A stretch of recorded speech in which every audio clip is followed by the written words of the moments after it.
I'm sorry. Oh, good morning. Sorry, I didn't realize I was not unmuted, so sorry for that. Literally starting the stream with a sigh slash yawn. Um, I am like, well,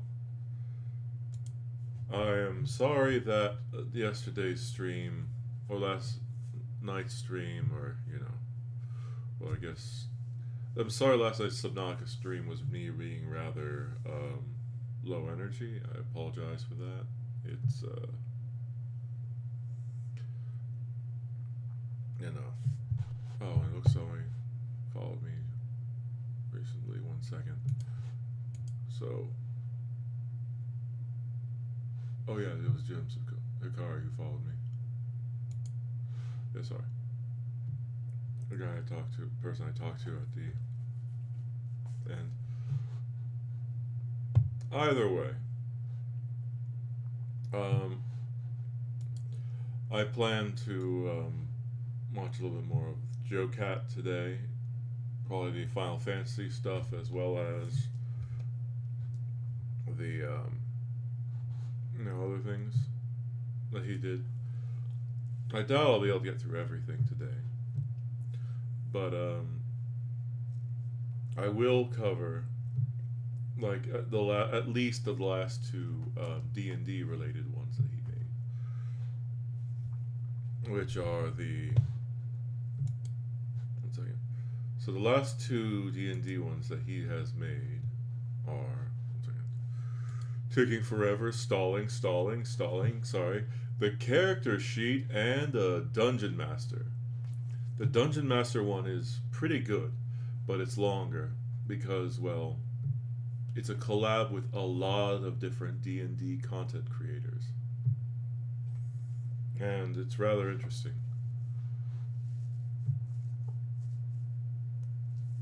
Because there's a special guest who I never expected to be on. And the fact that he got that special guest is rather impressive. Alright, well, I guess I've stalled enough and I have 2 viewers now, so I might as well, actually play it now. So, without further ado, it's time to show the character sheets. Ooh. You heard that click, but somehow I completely missed the button. Oh man, that brings a whole other meaning to skill issue. Oh boy.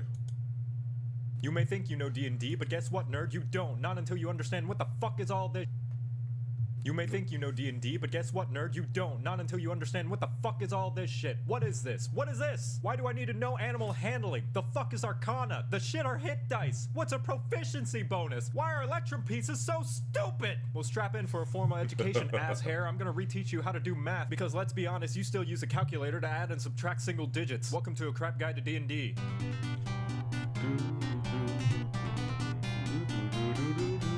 This is your character sheet. Your character cannot exist without it. However, it doesn't always have to look like this. It could be a simple flashcard, a scribbling in a notebook, or an app on your phone if you like being spoon-fed like a baby who laughs at the phrase pee-pee poo-poo watermelon. And when playing as a character in D&D, you will refer to the character sheet whenever you have to roll the various kinds of dice that decide the outcome of your actions. Many are intimidated by this mighty... Oh man, I actually didn't notice this before. But that's like old Ganondorf from the Zelda CDI. Excuse me, princess. I don't know what Ganondorf actually said now. By the outcome of your actions. Many are intimidated by this mighty thingy's magnificence, but mourn them ye shall not, for they be weak-ass bitches. It looks like a whole lot, but get a hold of yourself and take it one step at a time. The first person to voluntarily stick something up their butt didn't get anywhere by crying about how intimidating it is to stick something up their butt. They just did it, and look how far we've come. First of all, at the top we have the basics. Name, class, race, background. 1 second. Something up their butt. They just did it. This should be easy. And look how far... Lord Peg, king of the assholes. we've come. First of all, at the top we have the basics: name, class, race, background, and dumb BuzzFeed quiz results. These things will determine later things, so don't worry about those things until we come to them later. But if you don't know what you want those to be yet, that's okay. We can mosey on over to this tower of pimps, which will be the most important part of your entire sheet. Ability scores. These are your basic stats, the strengths and weaknesses of your character, and the main determiner of whether you're gonna be snooping or spooping when dungeoning those dragons. Strength is your strong, heaping muscles, how much shit you can carry, how well you can push or pull heavy objects, and how well you can make your pecs dance. It also determines the weapon damage for most melee weapons, but we'll get to that later. Next is dexterity, the little bitch version of strength. It's your hand-eye coordination, reflexes, and balance, and how well you can hide your handheld when you hear mommy and daddy stomping up to your room like Godzilla. Where strength is... Fun fact about 5th edition Dungeons and Dragons dexterity. For strength, there are a number of items that will allow you to increase your strength above the score of 20. Because, well, ultimately strength only really affects, you know, the damage that you do as well as how much you can lift. However, for dexterity, most, like, I don't know of many, or off the top of my head, I actually don't know of any, like, items that will allow you to increase your strength above 20. And that's due to, well, I mean, there's some which will allow you to increase it slightly, but those don't target all stats. But that's in general because dexterity is very, very strong. One, it is the damage outputs for finesse weapons such as rogues and, you know, people who use bows and arrows. And then two, it is also used in a number of classes as a modifier for their unarmored defense, both for the monk and the barbarian. They use dexterity to calculate their unarmored defense. And because, you know, having a really high dex makes it really hard to hit you, they don't want to make a character that's completely unable to be touched or hit or whatever. Having said that, I have created a character that was sort of like that, where their starting AC at level 1 was 18. And that's because he had 20, he was a barbarian. He had 20 constitution and 18 dexterity. Mountain dwarf also had 20 strength.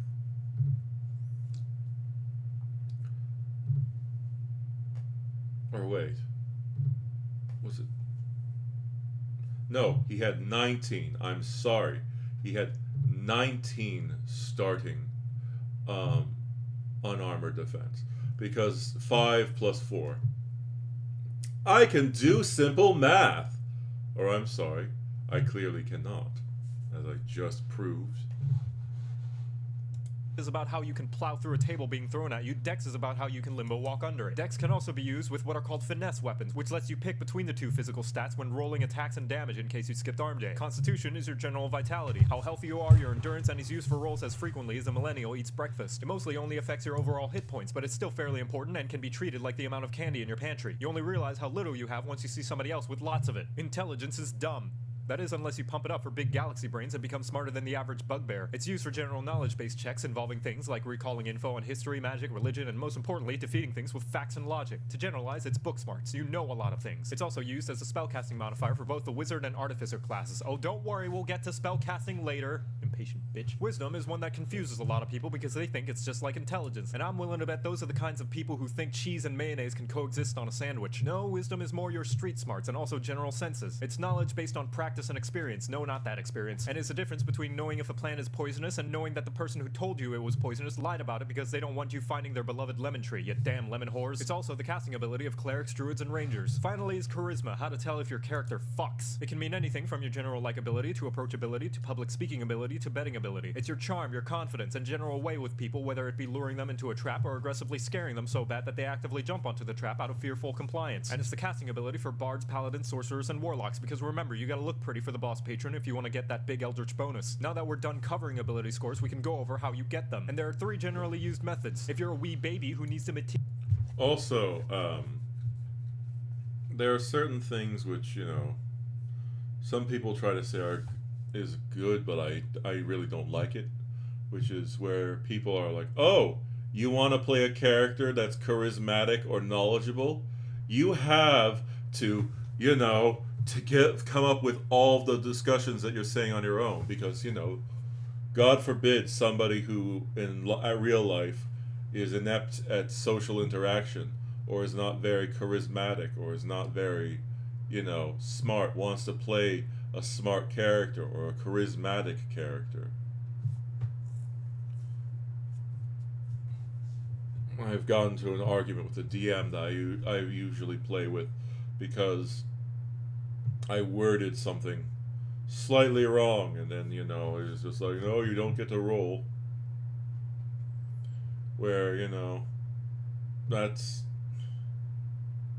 it's good to sometimes encourage your players to think, or like develop their thought processes, and help them learn how to, I guess, properly word or try to, various things like that. But at the same time, there are some people who just aren't that skilled in wordcraft, and they want to play a character that is, because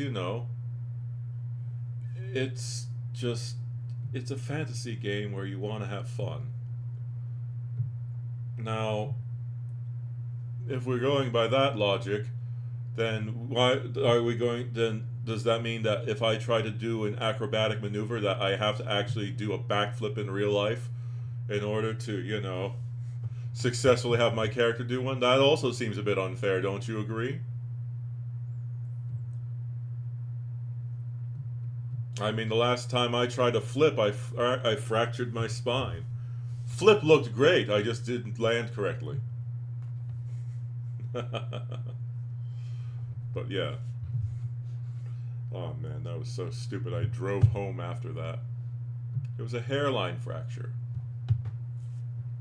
So if you looked at the X-rays, which that was a year after I had it happen, it's just this tiny little line going across one of my vertebrae. Hands down, the most painful experience in my entire life. It was not fun. My God. But either way. Meticulously make your perfect OC, or else it won't be faithful to your precious self-insert. There's the point buy system, which works like a basic video game. All your stats start at 8 and you have a pool of points, usually 27, to distribute between them all, with the cost going up to 2 points per ability score increase higher than 13 and the cap being at 15. If you hate math, that's too bad because there's going to be loads of it later, but if you want slightly less of it... No, I don't want math in this number game. No.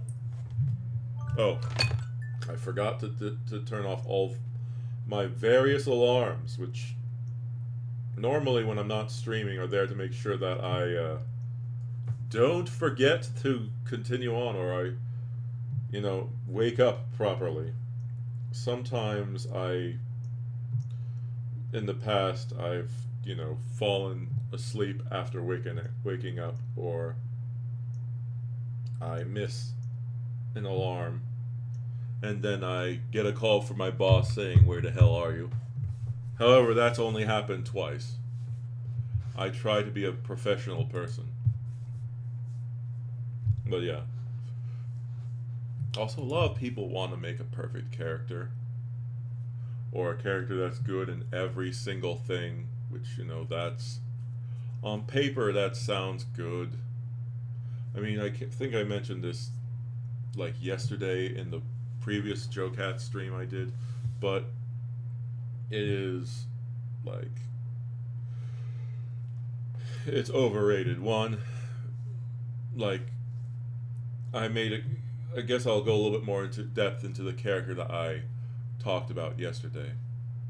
My first D&D character, I rolled 4 18s. And actually, I think I have the character sheet around here, so I'll just look at it. Oh no, you're hearing me move around junk on my desk.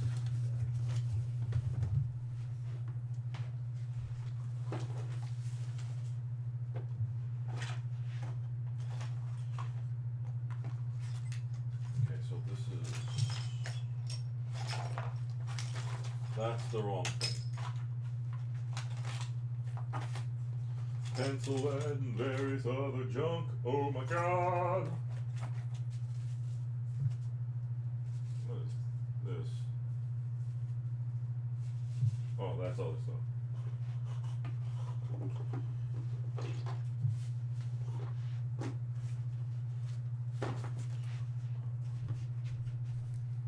Okay, well, I shall be right back.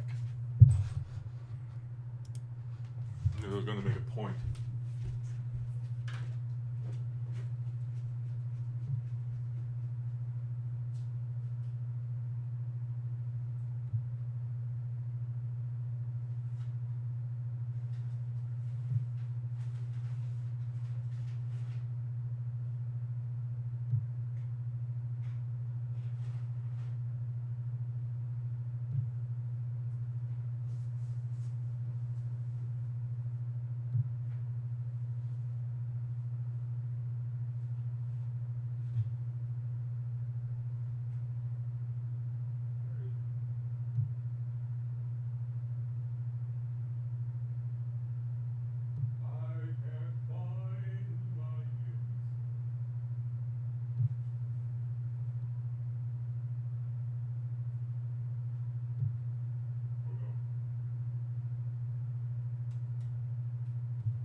Well, it's not downstairs. I thought it would be up here somewhere.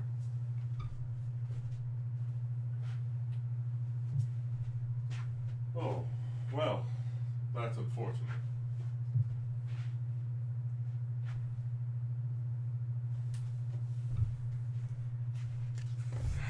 Come on.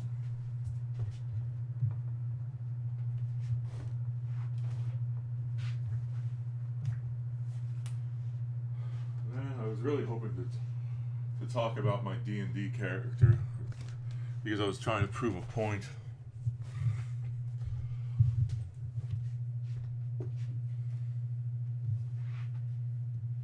I'll look actually one more time downstairs. Can't see.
Well, I'm sad.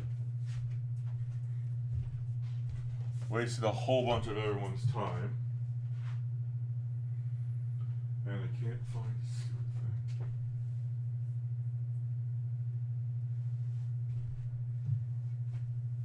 I have no idea where it could be.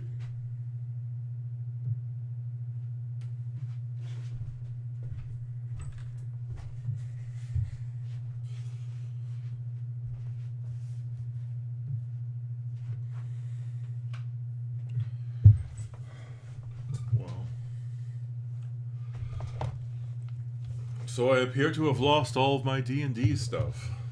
Well, not all of it. But I lost my box which contains all of my character sheets and all that stuff.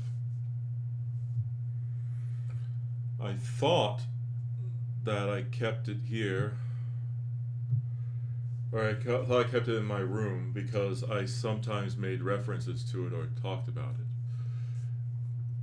And I had it in a bag with, you know, other D&D stuff. Like, okay, oh God, I'm obsessing over it because there's one more place I'm going to check.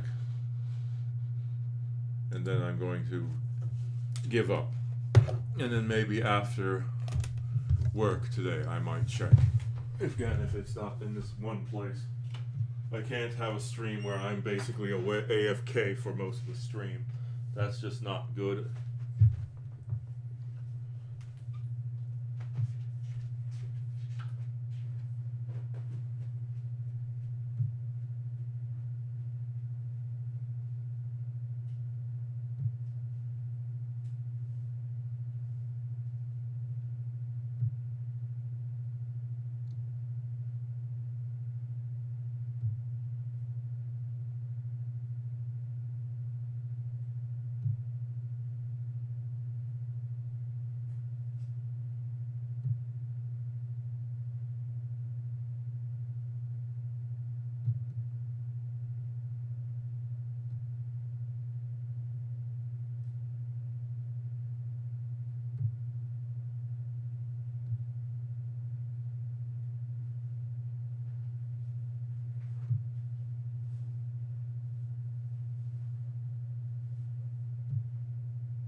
Yeah, I have no idea why it was there.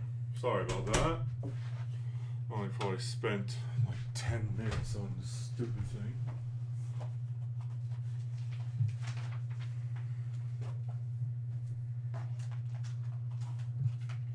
I'm just going to go through all the different characters that I got. Well, not all of them. But, let's see.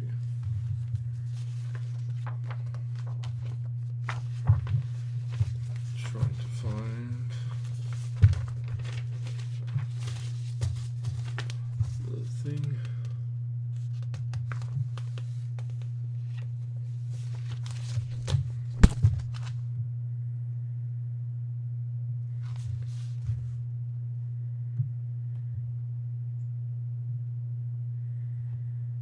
So, wait.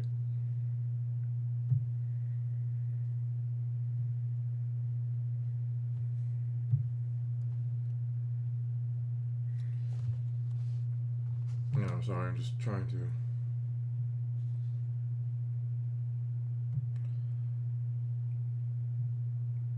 Oh, wait, never mind. Is that the character I'm thinking of? Because it looks. Oh, that's weird.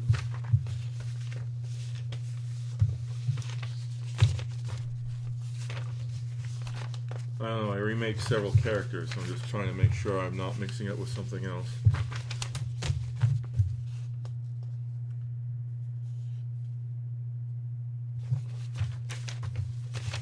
Man, I got too much junk here.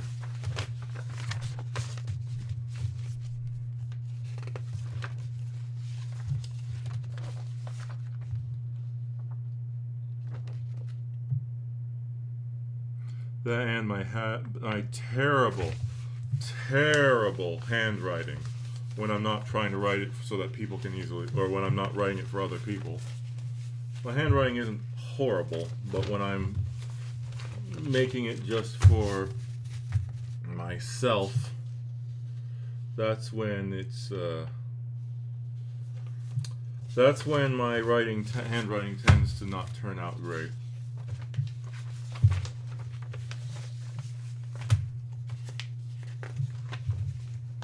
It's at the very bottom. I don't know. When I last looked at my character sheet, it's had like a bunch of 18s and different stats. But looks like it's not. Or if it was the one I was looking at now, it looks like I misinterpreted it. That's weird.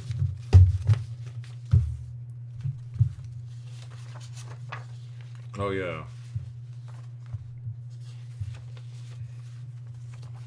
I may have gotten rid of that character so that I could replace it with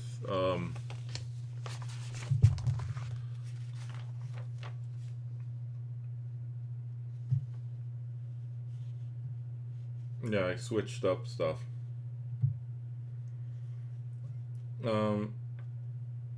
I have no idea why. I thought I had 4 stats plus. I had 4 stats that were 18 for some reason. I was wrong. First of all, I remember playing a half-elf. But I remember like the half-elf, it being sorry about that. I remember playing a half-elf, but it was I mean, I assumed I had like a bunch of really good stats because of the fact that I did ridiculously well in the game. And I had a bunch of proficiencies. Though I think I changed. I might have also tried to change it so that originally it was a half elf, but then I might have just switched it to being a pure drow when I tried to play it again. I don't know. So according to this, which my stats are a lot less like broken than I thought they were. Mainly because I thought it was, because later on I would roll significantly better. And, this one's a lot more believable than my previous claim of having 4 18s, which I've definitely rolled 4 18s, but I think I chose not to use that character then, because I've done it before. But for example, my character is a, and this is assuming that I've not lost the original one that I'm thinking of, is a 1 level rogue, 4 levels paladin. I forgot what type of paladin I was. My strength was 13, which is the bare minimum to make a paladin. Dexterity was 20 because I was a drow, which, keep in mind, I was literally running around with, sunlight sensitivity. Not exactly a brilliant choice, but, I did pretty well, all things considered. I had a +1 to Constitution. I had 13 Constitution, so that's +1. I had 11 Intelligence, 13 Wisdom, and I had 17 Charisma. I don't know why. I thought I had, a much better stats set. Yeah. But either way, because I made sure that I had a bunch of skills, I was able to do a lot of stuff, and due to me rolling high, I ended up having people get angry at me. because they felt like I was doing everything. Which, you know, in your game where everyone's supposed to work together, having one player do more does not exactly engender, well, happiness. Like, everyone got angry at me because I made encounters too short, though that's partially also due to my DM making a poor decision. I bought a wolf, and then the DM was like, oh, and the wolf can use a knife, and the wolf can do this. So, because me and the wolf were always fighting together, basically, the wolf got pack tactics, and then I always got sneak attack since since an ally was right next to me while I was engaging in close combat. Basically meant I just got to annihilate enemies.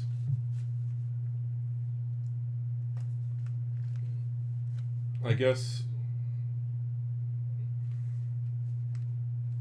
while so far from checking over the lists of characters I have, I will read the best one I've played. I have rolled better than this, but I didn't actually get to play that character at all. This is the best character I've rolled for that I've actually gotten to play as.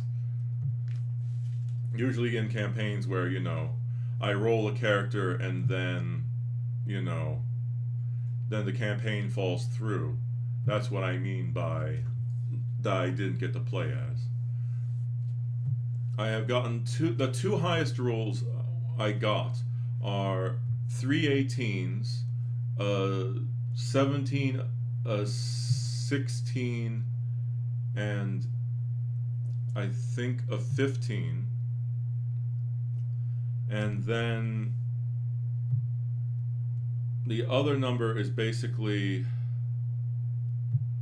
yeah, I rolled 3. Somehow I managed to roll, and this sounds completely like bullshit, but I have a friend who witnessed it, and then we were just like, what the hell? Where I got 3 18s and 3 16s. Now, mind you, this isn't a common occurrence. Most of the time, I don't roll getting 3 18s and then have, like, you know, such a stupidly high, like, character score. The best character I've ever played as that I rolled for is my Mountain Dwarf Barbarian, who has 20 strength, or because, you know, Mountain Dwarf plus 2 to strength, 18 dexterity, 20 constitution, because, you know, and I'm talking about, these are like, at level 1, he had 20 strength, 20 constitution, because Mountain Dwarves get plus 2 to constitution and strength. His intelligence score was 14, his wisdom score was 17, and his charisma was 16. Although he had only 4, you know, proficiencies, because, I mean, he's a barbarian and a mountain dwarf. I mean, skill proficiencies. He had animal handling, athletics, perception, and survival. And that's because he was like a folk hero, and actually, oh well, I'll just stop this wanking section.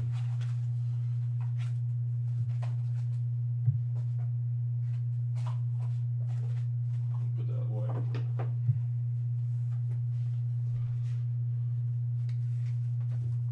But yeah, the other thing that made that character strong is, for the DM I played at, we used the 1+ rule, which is basically you get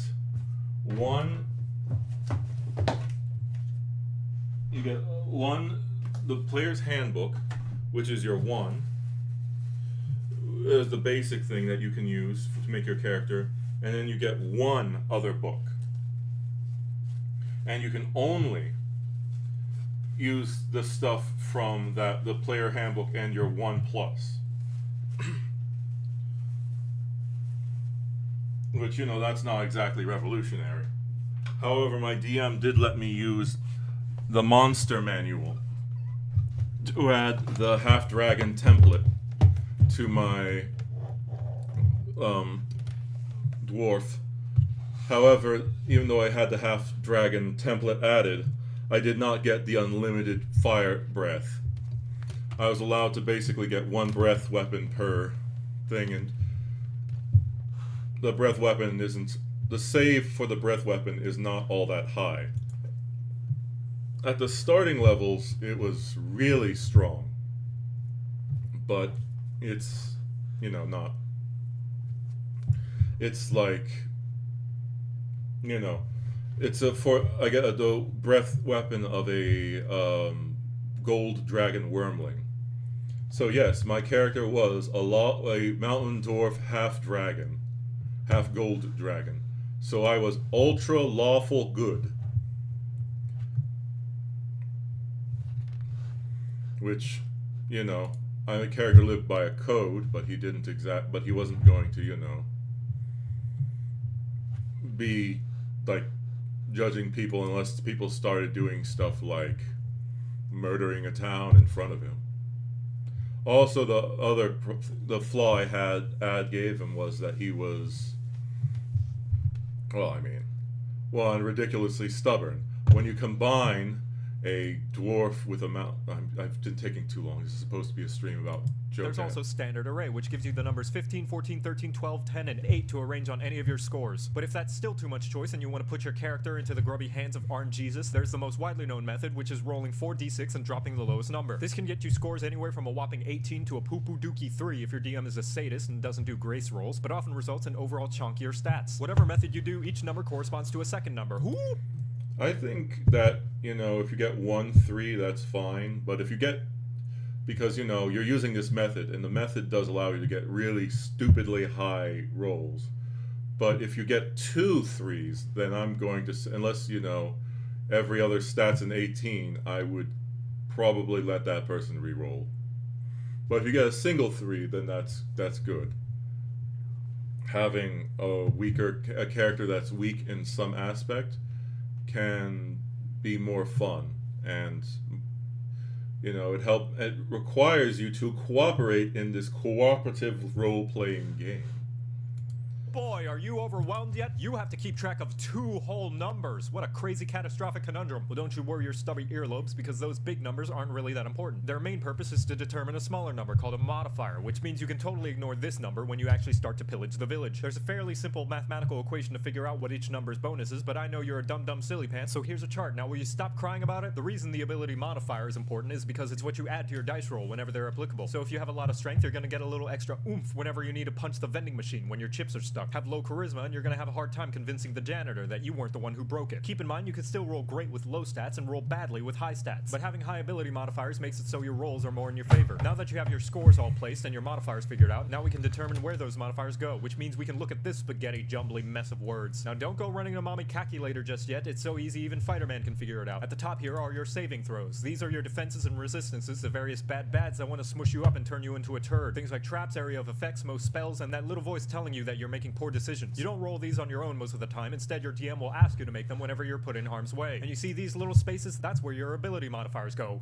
That's right! This way you can refer to these numbers to add to your rolls whenever they come into play. Look how smart you are. I could just give you a wedgie right now. Next are your skills. These are the various different capabilities your character is able to do in a regular game of D&D. And each one is affected by your ability scores, just like your saving throws. And just like your saving throws, there's this trusty little space for you to put your awesome stonking and or poodoo modifiers. And how can you tell what ability mod goes where? Well, you foolish mortal wombat. Just look at this helpful little parentheses that tells you what it's attributed to. Go down the list and now you have a reference for what your character's good or terrible at. Got high dex? Well, congratulations, your sleight of hand means you can cheat at poker better. Bad at intelligence? Well, then you're probably not going to know who President Dingle Bloopy Noop is during the history segment of Are You Smarter Than a Kobold? Now, we're not quite done yet with this llama lot. We gotta go over what proficiency is. Proficiency. Proficiency is what separates the fake gamers from the hardcore top 500 ultra platinum uber pros, and you can find it in this little dingle. Starting at level 1, your proficiency bonus is 2, and it increases as you level up more and more. Basic gist, it goes up by 1 every... By the way, just wondering, is the one viewer here person? Just, you know. Because if it is, I want to apologize yesterday for not really talking much during the Subnautica stream. I was kind of tired, and I don't know, just should have spent more time talking to you and stuff. So yeah, sorry about that. Every 4 levels. This number is added to anything you are proficient, aka trained with. And as far as saving throws and skills go, this will be signified by a little check mark. And which ones those little check marks go into is determined by a combination of your class, background, and on rare occasion, race. For example, a fighter has proficiency in strength and con saving throws, so wha-bam, wha-bam! Add those numbers. They also get to choose 2 skills to be proficient with from this list according to the parrot hambone. Normally you would pick your own, but here we're just gonna go athletics and perception. Wha-bam, wha-bam! Let's say you're also a hermit. You get these 2 skills to be proficient in. Wha-bam, wha-bam! Always remember, whenever you're proficient with something, it means you get to add this sexy number on top of whatever appropriate ability modifier that's added to the dice roll you make. Proficient in athletics, roll a d20, add strength mod, add proficiency bonus.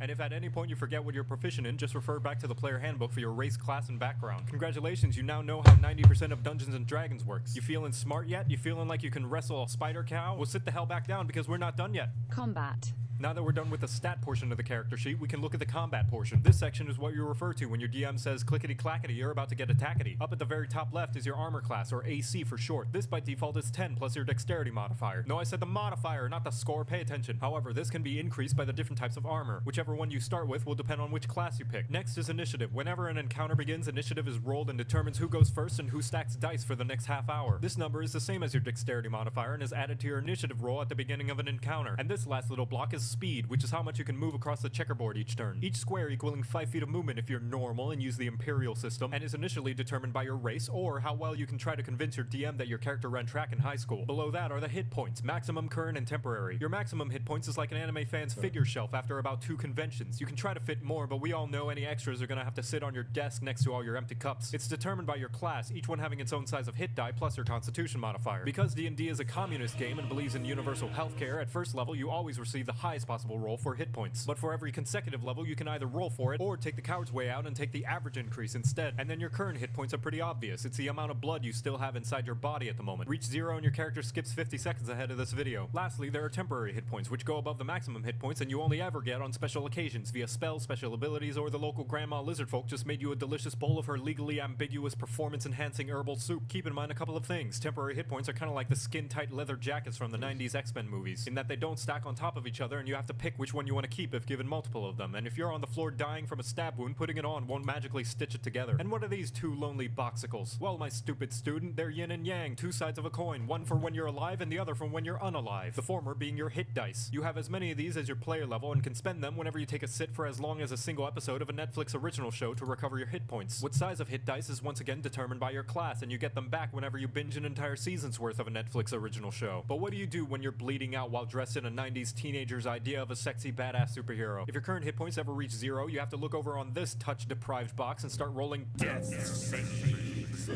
where you gamble with Grim each turn and roll your most well-behaved d20 to see whether you luck back to life or have a very awkward reunion with those bandits you killed 5 minutes ago. Roll a 10 or higher and you gain a success, 9 or lower and you get a failure, 2 failures if you drop a fat stinky nat 1, 3 successes or a lucky 20 and you hop back to 1 hit point, 3 failures and your character sheet becomes the DM's ass-wiping supplies. Attacks. This section is where you throw in all...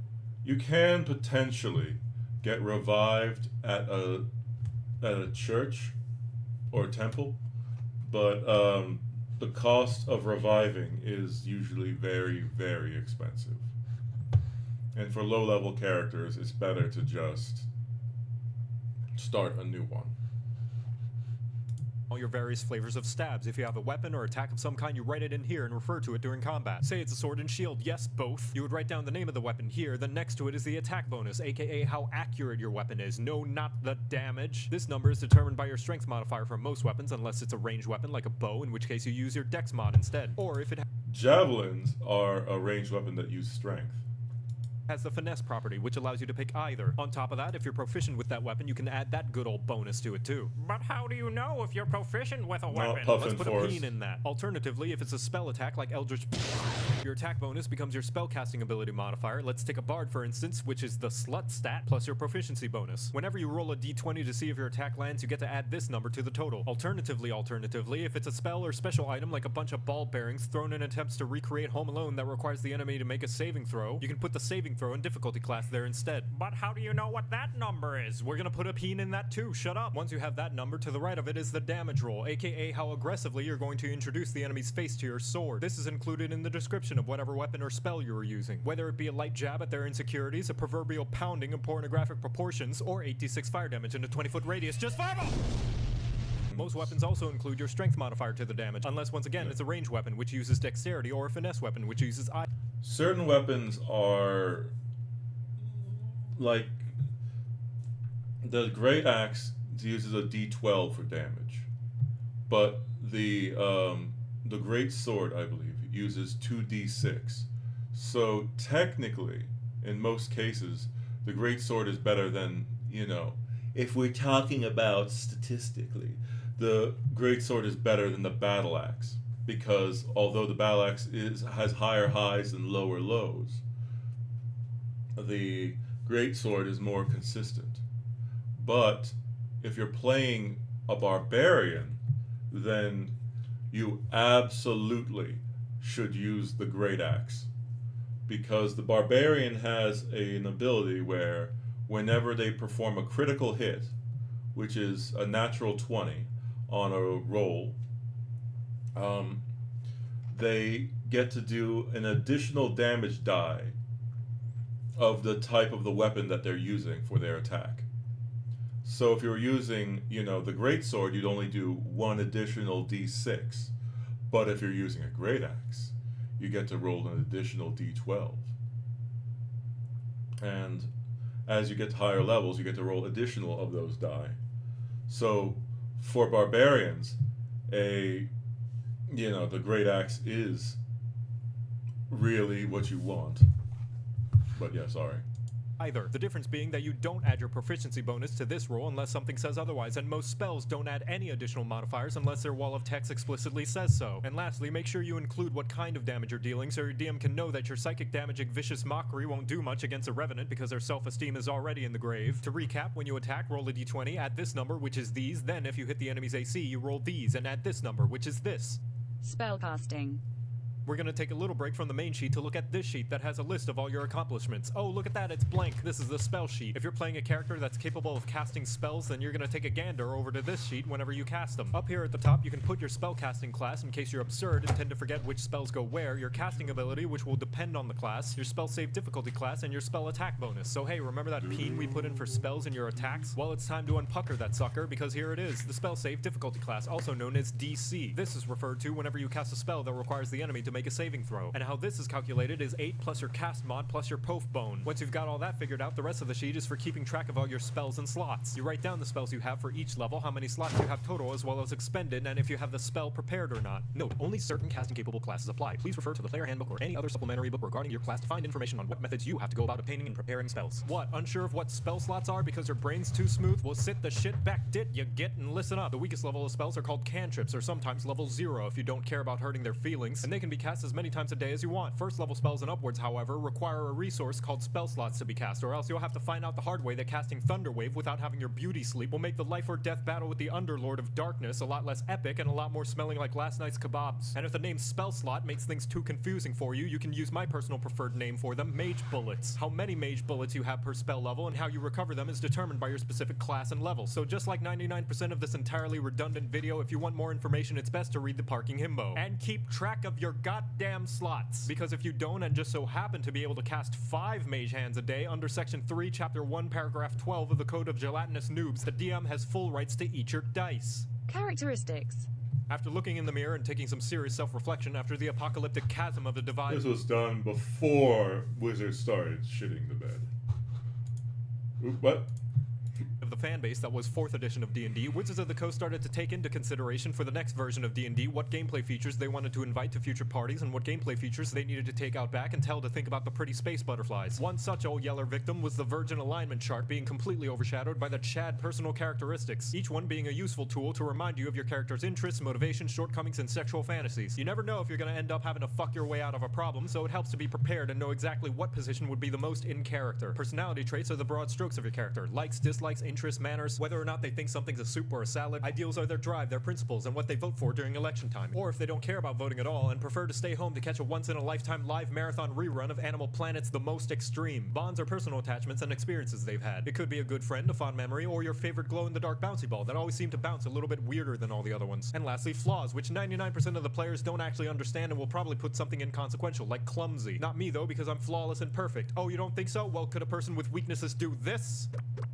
All of this other shit. Oh no. Now, remember that peen we put in wondering how you know what weapons you're proficient with? That goes down here, by the way, and that, along with basically every other section we've yet to cover, can be figured out in this next part, which is what I like to call the copying it over from the book section of the character creation, because that's basically all you do for the rest of the sheet. I gotta pick a background, check the player handbook. What proficiencies do I get? Check the player handbook. What about feats and traits? Check the player handbook. What's my starting equipment? Check the player handbook. Or any other supplementary book relevant to your chosen race, class, background, a la Volo's Guide, Xanathar's Guide, Eberron Rising, etc. And with all that done, congratulations, you now have a completed and fully functioning character sheet, ready to be used once, then completely lost, then found again once you've already redone a second one, or if you're lucky, one that will be used consistently over the course of several years to the point where there's more eraser skid marks than pencil lead, and the once firm sheet of paper turning as soft as a tissue person's dick after seeing you in the shower. Now you know how to use a character sheet. You're welcome.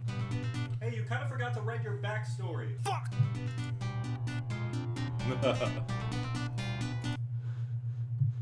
So you've got a character sheet all written out and a couple of friends who want to play D&D, but you're missing one vital component. The world, the characters, the laws of physics everyone's gonna break to make for cool moments you'll commission artists on the internet to draw for you. But such a role requires leadership, initiative, a total willingness to have a bunch of children stomp on all your ideas in favor of doing funny memes and stupid scenarios. Despite all that, such a title has an extremely low barrier to entry and is probably the most important thing at your entire role-playing table, and without one, the game will not exist. So anybody and everybody should perform the duty at least once for the sake of their fellow players, begging for a chance to experience this wonderful pastime. So long as I don't have to be the one to do it. What?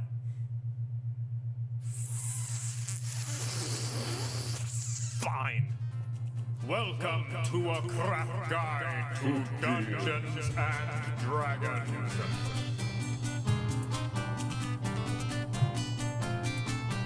The Dungeon Master, or Game Master if you like clay in your soup, is the mind behind the magic and who decides just about everything that happens in the game besides... I should actually probably see. The Dungeon Master, or Game... God Complex, Class Project Leader. Insomnia, Yes Man, has the most dice. Usually skips leg day. Hoodies out the butt. And alignment fluid. Game Master, if you like clay in your soup, is the mind behind the Let's see. Snacks, world building. Please don't compare the story to pre-existing media. Lore dumps.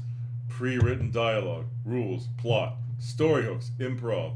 Cool NPC with 80 GB of character art. Important things to forget.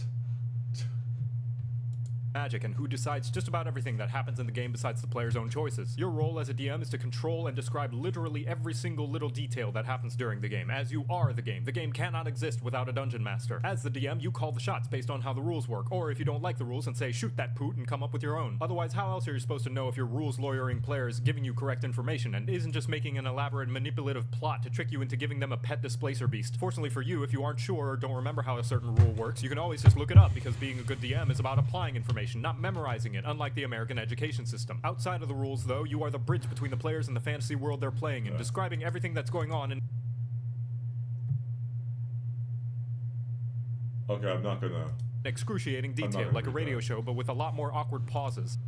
Right, so the big guy, he gets the, thing with the stuff and... Everything they fuck, marry, or kill is through the context of how you describe it, which means you have to be incredibly deliberate with your vocabulary and respect the Oxford comma, or else you might make the wrong translation of what's going on in your brain to the players, who may then think the innocent bystander NPC is actually a murderer, because you accidentally stuttered when voicing them, saying they were just doing their tasks. There are quite a few ways information can be put across to the players, and it all comes down to the DM's preferred style of presentation!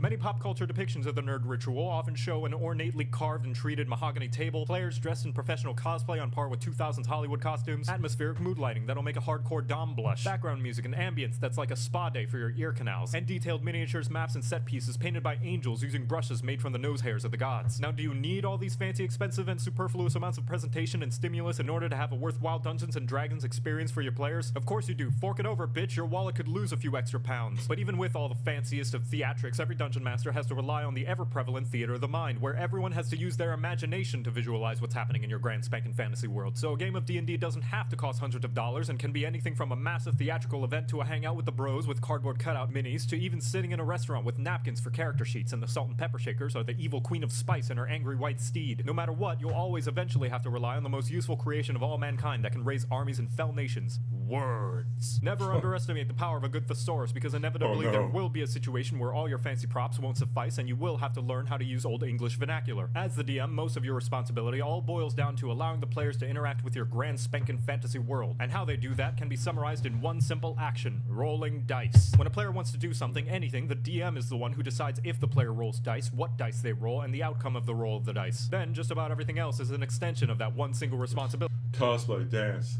butt touch, voodoo, cookies, diddle door lock, BDSM, money, silent fart, mental well-being, goat racing, spoot, and Spider-Man.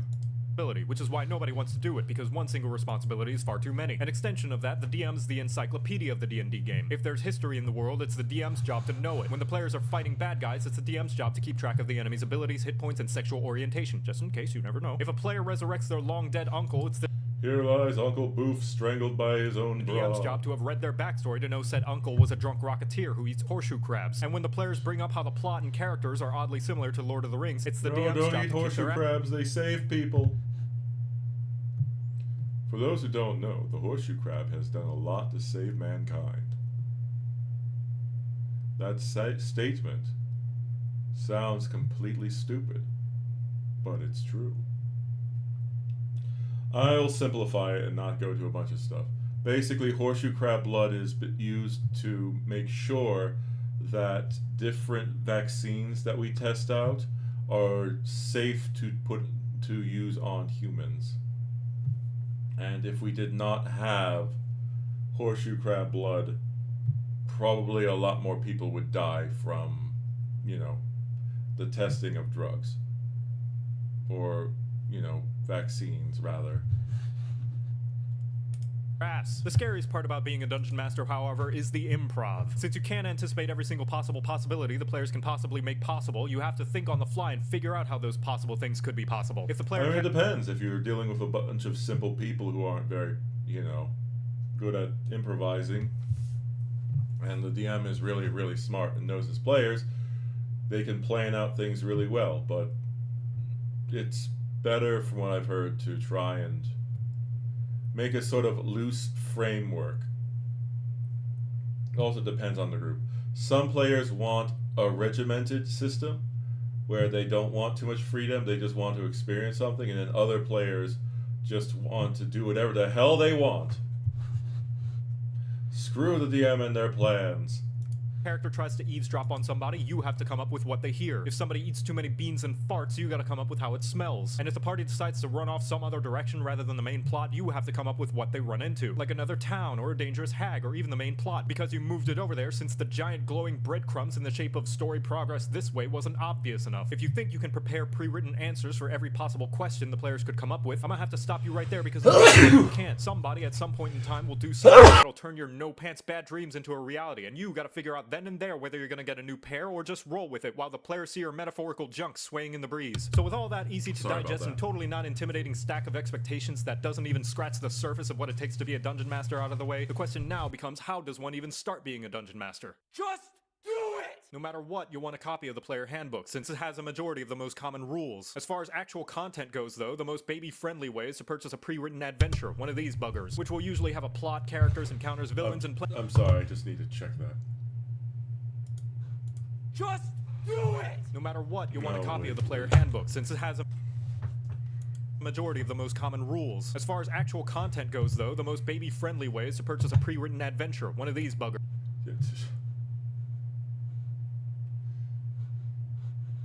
No. Why is Demogorgon like?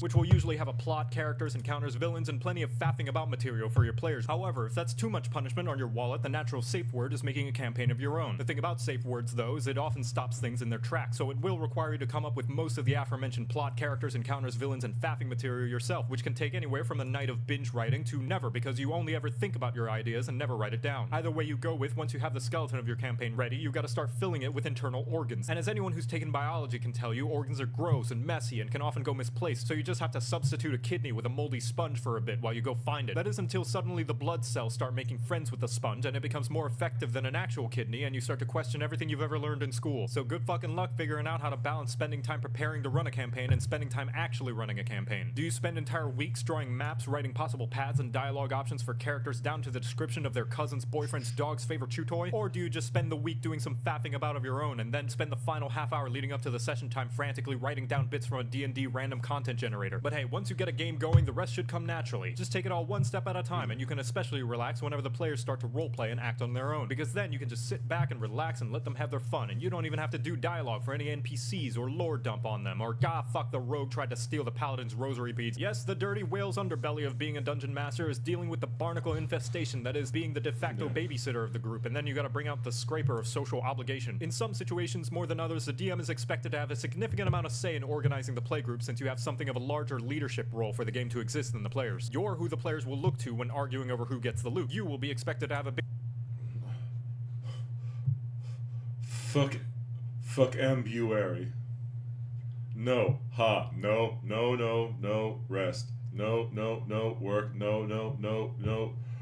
Yes, but no. No. Jim is out of town. Jim is back. No.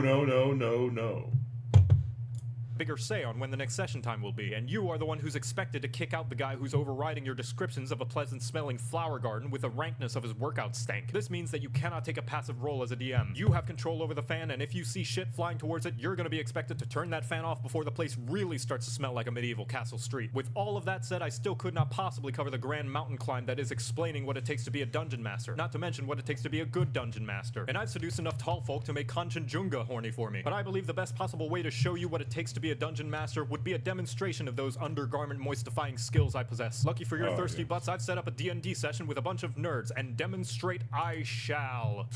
Alright, Unexpectables, you walk into a tavern, a crowd has gathered, and everyone seems to be having a good time, all except the mysterious hooded figure in the center of the room that nobody except you all seem to notice. What do? I want to smash the barkeeper. I want to smash the barkeeper. Nobody wants to have a chat with the hooded figure? Who knows, it may tie into one of your backstories. Oh yeah, that reminds me. DM, could you look over these notes I have about my backstory?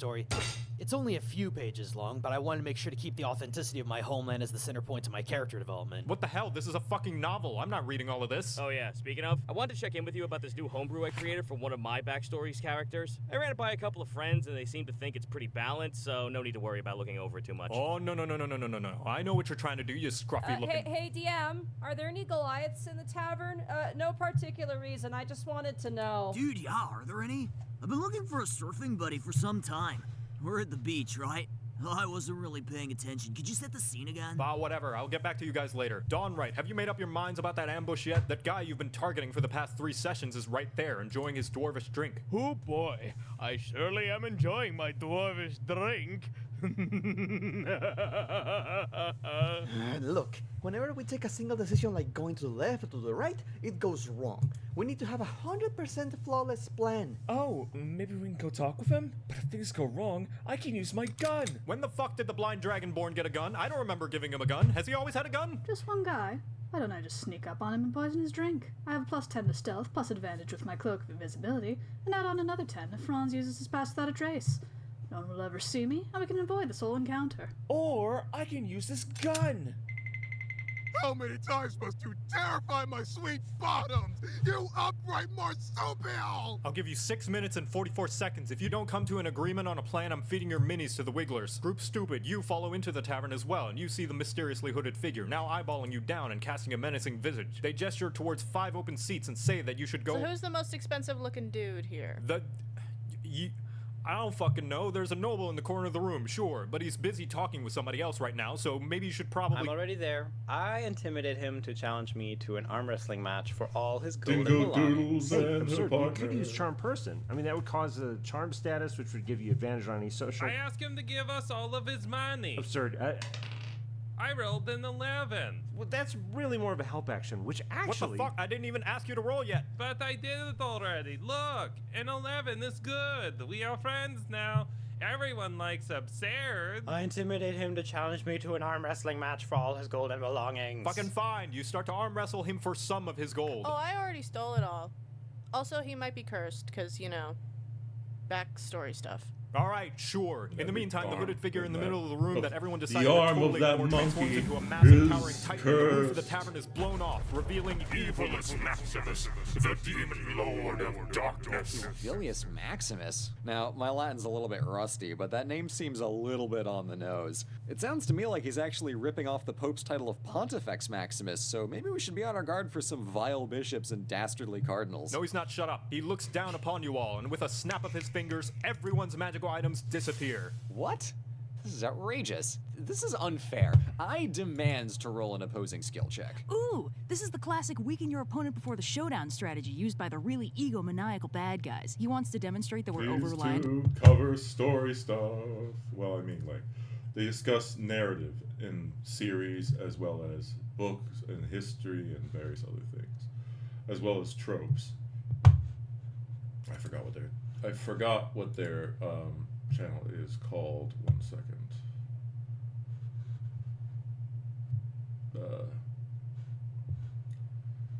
Oh yeah, OSP Red and Blue. That's them.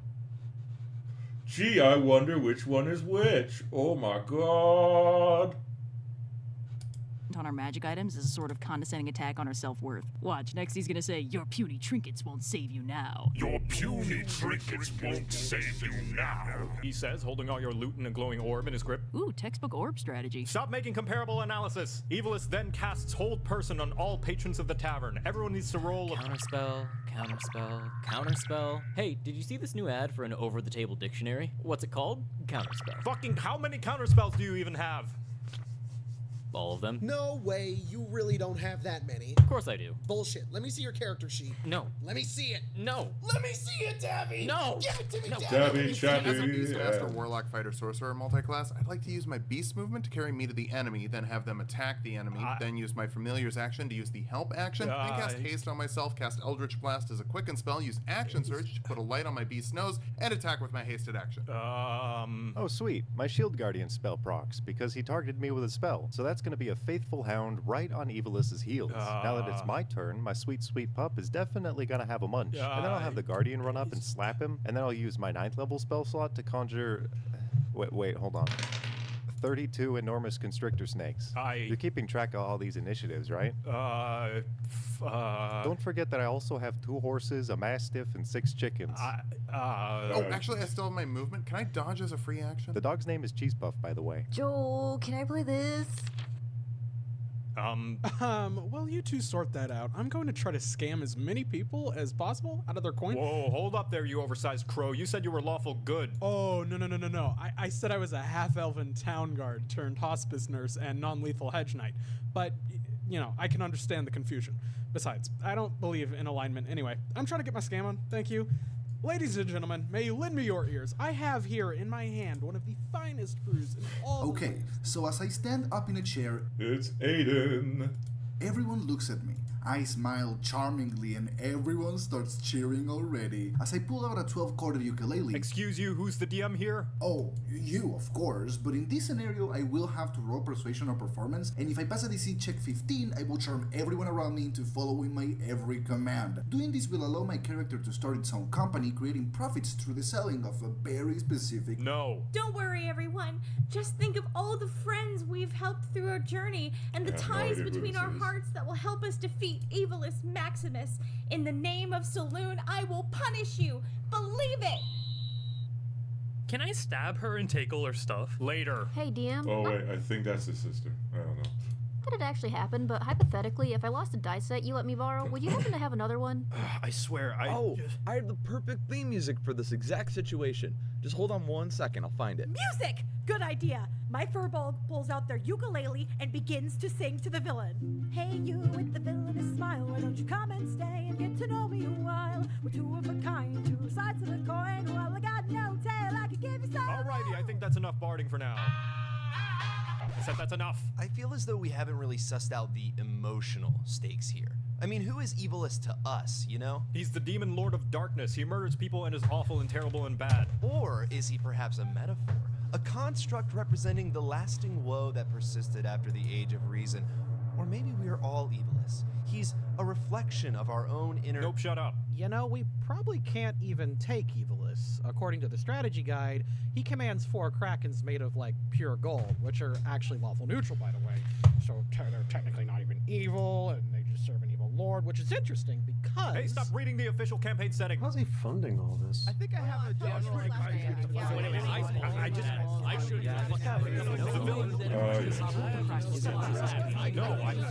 This is why you try to have not join groups that are too big. Like, when a group is too big, it takes too long to go around in turn order to decide what to do. I think it's better with smaller groups, like 3 or 4 people. I think is probably ideal for, like, me. I mean, with larger groups, you can take on more stuff and do more things, but honestly, it isn't fun when it takes an hour to finish a round of combat. Can I just get... I'm trying... Okay, shut up! I should make pudding pretzels tonight. Evilus Maximus has you all completely surrounded and begins to speak. Foolish mortals, I've lived for 1,000 lifetimes, and once I'm done with you, I'll continue to live 1,000 more. You are merely a blink in my existence. I felled gods and consumed worlds. Worlds which yours pales in its own inadequacy. For the darkness I've tamed this. We've got him now, guys. I cast polymorph in the middle of his speech. Yeah, turn him into a T-Rex. No, wait, Okay, T-Rex I'm is gonna bad. grab Turn him Freckles. into something I'm small. gonna Turn him into a dimension goldfish. warp Turn him into a both of us. goldfish. Can I persuade him to be our friend instead? Evil Maximus, you can suck. One of the reasons why I am really anxious about being a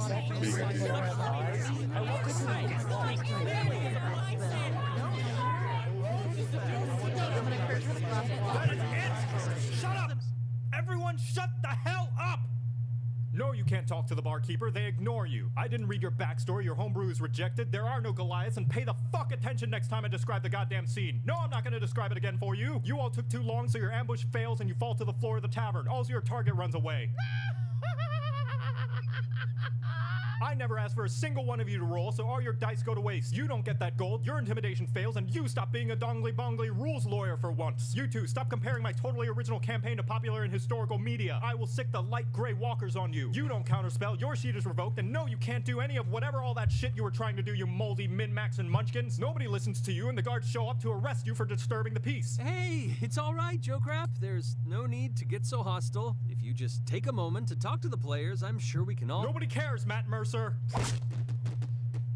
Oh, man. No, and no to all of your plans. Yep, that was the real Matthew Mercer.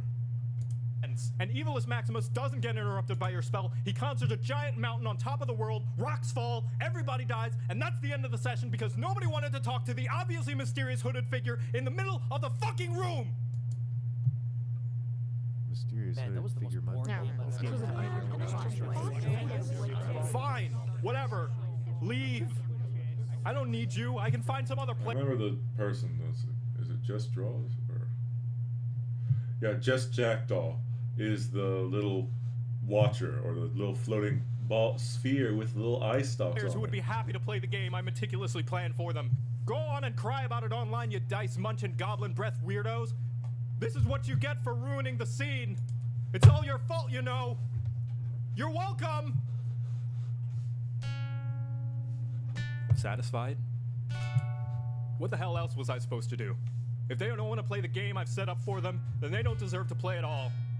Maybe, but did you ever think about the game they do want to play? You know, the players are just as much a part of how the session goes as you are. Part of D&D is about how anything can happen. But I planned out this whole thing for them. I even got all the books and everything. It was gonna be a sweeping story with awesome NPCs and an epic conclusion, but they're not doing what I need them to do. That's true, and maybe they never will, but that might be okay. Sure, keep in mind where you want the game to go, but not everything has to be by the books. Everyone is playing their own version of D&D, and as the DM, you have to be able to adapt to that. Saying no to everything you don't want them doing isn't going to give them an amazing experience with infinite possibilities. It's just going to make them feel like the game's better off without them.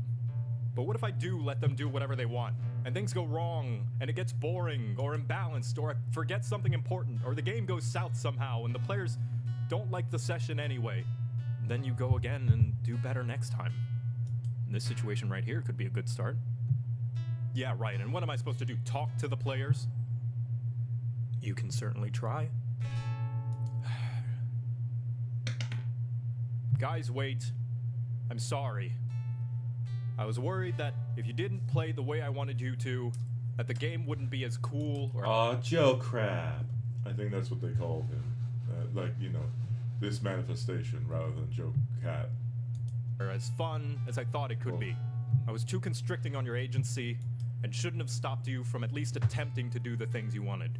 And I should have talked with you and maybe come to some sort of compromise on some of the things I was really stubborn about. Being the dungeon master is just really, really scary. There's so much I have to keep track of. Coming up with things on the fly can be really hard, and I want to run the best game I can for everyone. And I'm terrified of messing things up. So sometimes I can get a bit... Vapid? Immature. Anatomically confusing? Aggressive. But I'm willing to try again, if you are. So how about it? Would you like to play some D&D?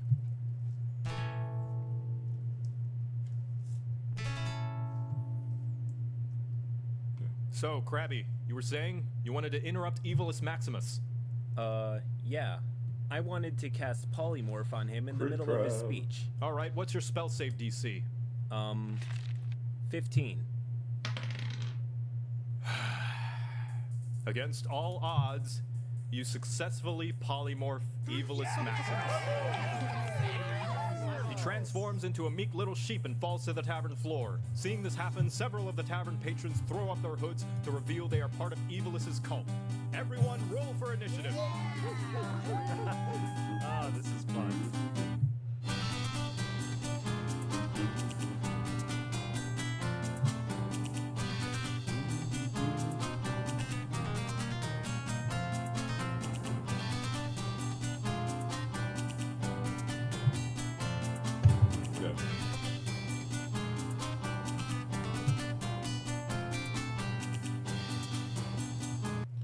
So Gaijin Goomba as Grekel's Birdman, Takahata 101 as Borky the Orky, Connor McKinley as Panic Grimtongue,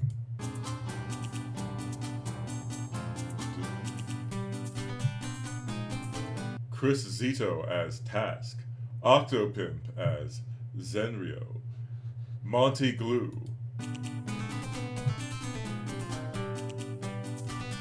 Yaroshen, Brachiozoid as River Bum Jaeger, Balrad 13Y, or Balradi, I guess, as Garu,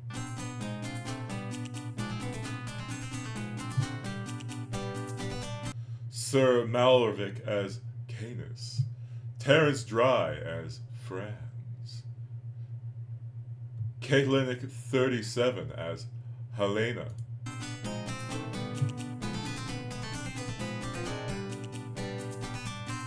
Dingo Doodles as Sips, which you can follow Sips' story in Dingo Doodles' channel. With the Fool's Gold, I believe it's the Fool's Gold, yes, well, that's the adventure. Ziba Shu, Felix Ernrich, Puffin Forrest as Absurd. Absurd is a character he made which has at least one level of every single class. And it is Very weird.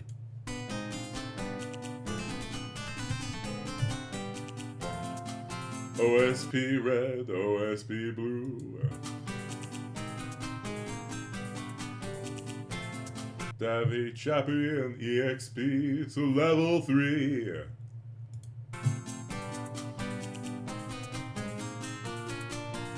Tulok the Barbarian, Runesmith.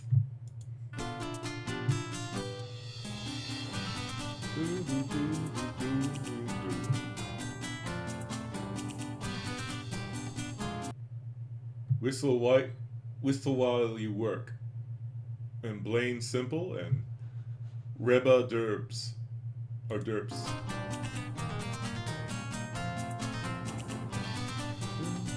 Cammy Cat, Fetheleb, and Cool Boy Shane.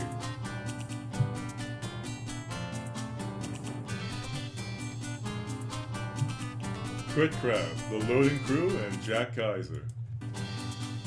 Matthew Mercer.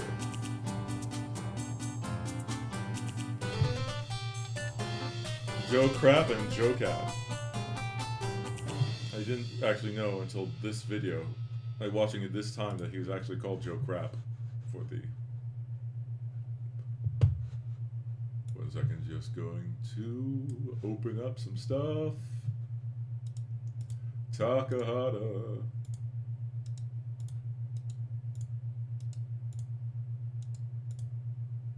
I'm just gonna do that so I can check it out later.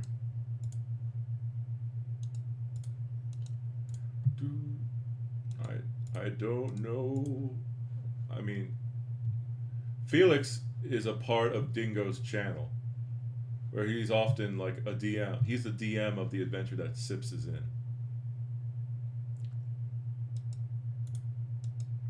Ziba Shu is a person I usually watch. He's pretty amusing. Right. Overly Sarcastic Productions, yeah. Yeah. Overly Sarcastic Productions is what that stands for.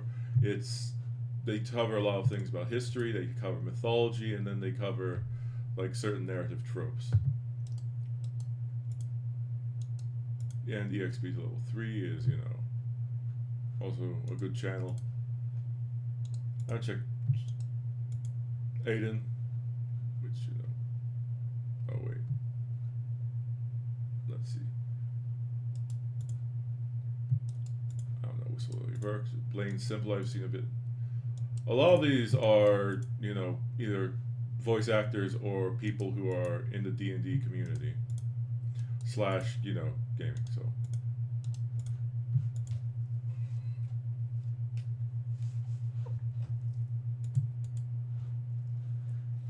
Takahata. Ah, yes. Takahata is also a VTuber. But let's see. Can I find some shorts?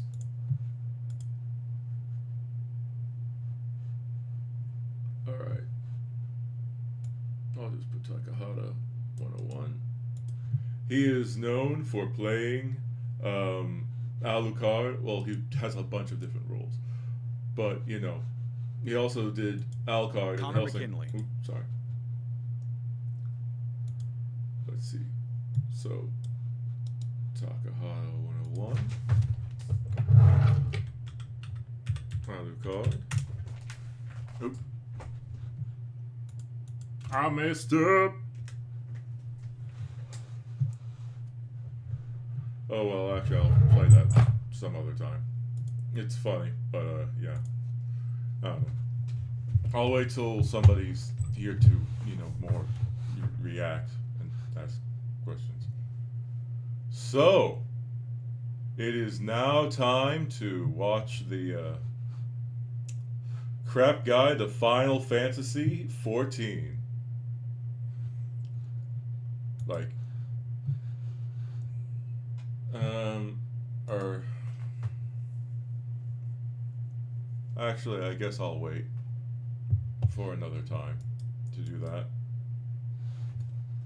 1 second. Gonna just get rid of the Final Fantasy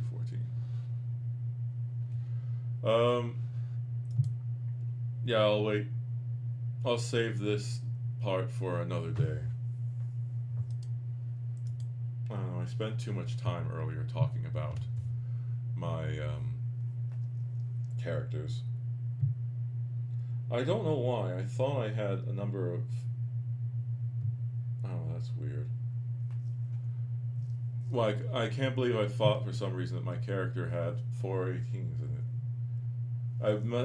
I was mixing it up with a different one. I have definitely rolled one. Or am I... Or was that a sheet another attempt? No. No. I think that was... I can't tell. I tried playing the same character in Adventurers League, I think, and maybe that was... No. I don't think in Adventurers League I would have been able to get a... I don't think I would have been able to get like a 18 in an Adventurers League at level 1. Because of, well, how it is. Or at least I don't think so. Because I think in Adventurers League the highest I would have been able to get is a 17 at the starting level.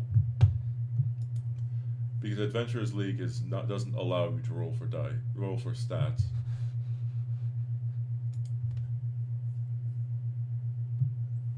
I'm going to need to clarify for people who I've met, who I've told I've rolled 4 18. I have rolled 4 18s before. I definitely have. I just thought I did better because of my character. The first character I had, I rolled really well constantly.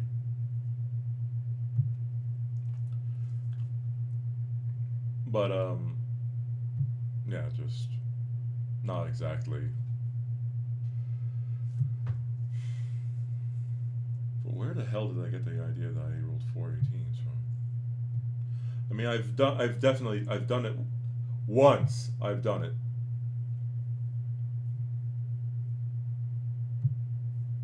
But I mean, but not for not for my first character. Still, I annoyed everyone else because I rolled so well. I guess since I'm not going to play the rest of the Jocat stuff, I'll just talk a bit more about my D&D experiences. I'm going to save this for, I guess, tomorrow. There's only, like... Well, I'll play one of them. That way tomorrow I can more likely get through all of these. Alright.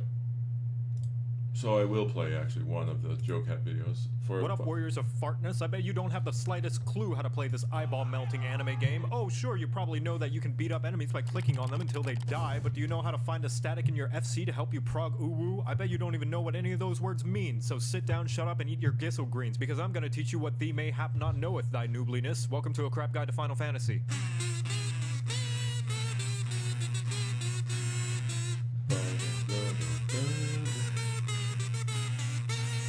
The tank is the person in the front lines of every group, leading the charge to inevitable party wipes, which is because you are the most important person in the party, having slap fights with the boss since everybody else is way too squishy to handle the puss-pounding patty cake. You'll never see Jimmy's soft boots eyeing up the cloud of darkness with his 2x4 and scriggly tree branch. But how hard can tanking be? Turn on your tank stance, do your 1-2-3 combo, and blame the healers when you die, right? That sounds like somebody who needs their short Q privileges revoked. Firstly, tank stance. You turn this on to start gaining enmity. What's enmity? It's where you shout at the bad guys, "Hey, hit me!" They'll be paying attention to you so long as you're dealing damage, so you better be dealing damage and not just having a staring contest. If you don't, then they're gonna start indiscriminately charging at the rest of the party like a dog in a movie theater. If you are the designated main tank, or in light parties, the only tank, make sure this is on. If there is another tank in the party and you are the off tank, make sure this is off, unless there's some other bad guys you gotta pull. If you have conflicting stances with the other tank, they will chuck their shoulder pads at you. As a tank, you should make sure the bad guy's ass is facing the party as often as possible, as indicated by the bright, glowing, half-eaten donut underneath the target. This is so that if the bad guy sneezes, you're the only one getting down with the sickness. And also, if your party has anyone playing any jobs that particularly likes to clap them cheeks, you've provided a bright, shiny spanking space. On top of this, as a tank, you are, by Heidelin's blessings, horrible at dancing, which is why you should move as little as possible once you've got the enemy's attention. That way, the party can continue to whap the wumpus without having to chase down the bad guy's glorious booty. Just as well, because you have control of where the baddies are, you control how useful everybody else is. So if somebody puts down a useful AoE, stop fucking running away from it. Now that you have the baddie's attention and are in a nice, cozy poking position, you don't have to worry about anything else, right? Ah, that's what I thought you'd say, you dumb fucking horse. Believe it or not, when you die, it's not entirely the healer's fault, just mostly their fault. That little bit of responsibility you have is based on how well you can juggle mitigation. What's mitigation? It's the buttons that make the bad guy's slaps hurt less that you sometimes press once a subscription and never think about again. You ever wonder why you have several of those buttons that all seem like they do the same thing? Well, that's because you're supposed to space them out over the course of a fight so the healers don't have to sacrifice their entire mana pool and firstborn child to get your frail ass through the dungeon. Remember not to bust your tanking load all at once, or else you're gonna feel a lot of shame when you're all out of juice and the boss still wants to go about 4 more rounds. Every tank also has a press X to not die button that can be used to survive any devastating attacks, or if you're a really aggressive paladin who drew every enemy in a dungeon ever and don't want the healer to hire a hitman on you. As for what your limit break does, tanks are thicker than the average Disney mom, to the point your honky chonky donkey bahonky extends to the rest of the party, protecting them from damage up to a whopping 80% at LB3. The thing is, unless you're a high-end player, you'll probably be using tank LB as frequently as a good player rolls high on loot. Overall, you have 4 flavors to choose from: punk, grunge, metal, and Christian rock. There's warrior for big axes, big anger, big self-healing, and if you like to do fell cleaves, again and again and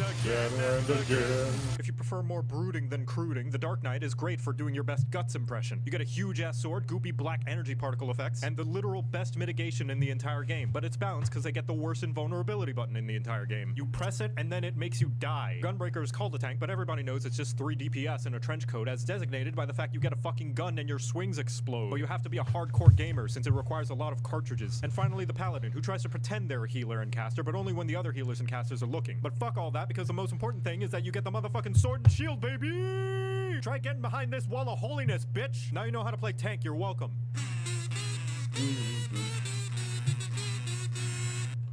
Alright, well,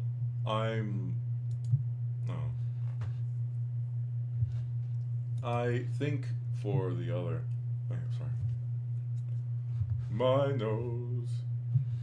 Sorry. Like, where is it? So, after I will play Monster Hunter World at, actually, rather than going through this, I'll play the Monster Hunter World one.